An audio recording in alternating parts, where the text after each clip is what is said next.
The blood's always different. Heart's always in the same place. Easy to find, hard to miss. But the blood's always different.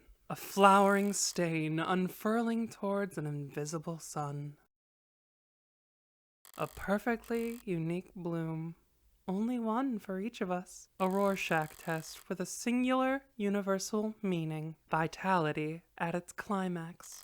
Bursting forth into a red fractal consisting solely of an infinite the end. But the comical thud of a body hitting the floor has its own kind of lowbrow appeal.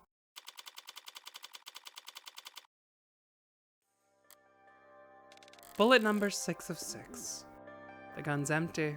It's useless to me now, may as well leave it. Feels like a waste, but whatever!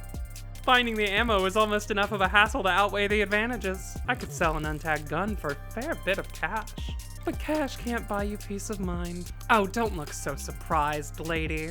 Moping around in the dark in here. Must have only been able to see my silhouette. Did she think I was her boyfriend, back for an encore of that enthralling conversation? Can't ask her now. These old pieces are so goddamn loud. And people aren't even familiar enough with the sound anymore to know to run the other way. Probably roused half the neighborhood. But I didn't see anything I could use even as a partial suppressor on the way in. Could they really not afford some throw pillows? I used the other 5 bullets in outdoor spaces and small spheres of blind opportunity that the city's eyes couldn't think to pierce. Cramped places, usually full of trash. But this room, as cheap as it looks, is at least clean, organized even. So the corpse adds a certain satisfying contrast. Except there's shit on the floor. By the window, there are broken pieces of something fragile and tacky. It's fine. It's just one thing out of place. Actually, it's not fine. It's actually really irritating. I kick over the stupid goddamn mirror. 5 perfect crime scenes. Not a shred of evidence. Nothing to go on. And for the final shot, there just has to be some pile of shit in the corner ruining everything. I kick the wall. Something falls from it, probably more tasteless bullshit.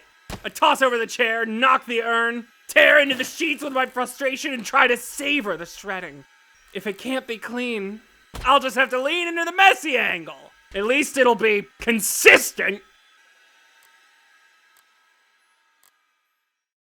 This was all so stupid. Honestly, I'm not the ego-driven type. In fact, I pride myself on my humility. Now, was it satisfying when the first 3 went down with single shots? Yes. But so what? I'm not made of stone. After that, I did start to actively aim for the heart, but... Heartbreak killer? Really? Don't people have anything better to do with their time? What kind of miserable, lifeless voyeurs would obsess over something that's none of their business? All of the threads and breakdowns and goddamn theory crafting.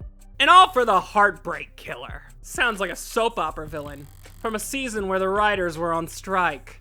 I feel insulted by the label, but no. That's someone else's name. They came up with it. They spread it. They marketed it! Heartbreak's got nothing to do with me.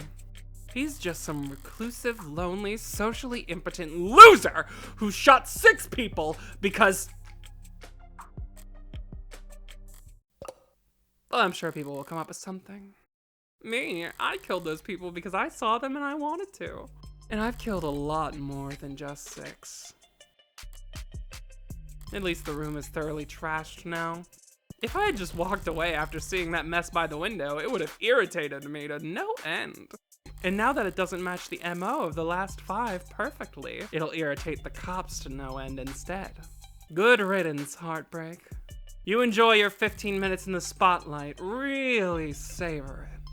I'm going home. The air's weighty tonight, thick, energized. A heavily foreshadowed summer rain I can feel on every hair. They call this kind of humidity oppressive, but I disagree. The warm tension on your skin, like in those short moments just after the shower turns off when the steam lingers. Yeah, it's always most comfortable right afterwards. Maybe there's no disagreement to be had. Oppressive things can be comforting too. Only the guilty ones run. I don't know about that, but I know I've never felt guilty about any of this. And I walk. Insert themselves? I don't do anything even resembling that. Don't worry about it. I'm always happy to listen to you ramble. It's a lot more pleasant than having to face you in the courtroom. If you fall asleep face first on the table, I won't even take a picture. Heartbreak won't claim any more victims. In 2 weeks, the media will have moved on to the next sensation. And the police will have moved on to cases they actually stand a chance of closing. It's what people do. But Emma is different. She'll set it aside and work 1,000 other cases without bringing it up. But a private corner of that frustratingly sharp mind of hers will continue to whittle away at it. Never finishing, but never quitting either. So I can't afford to take my eyes off her. As long as that's the case, I may as well try to enjoy the view.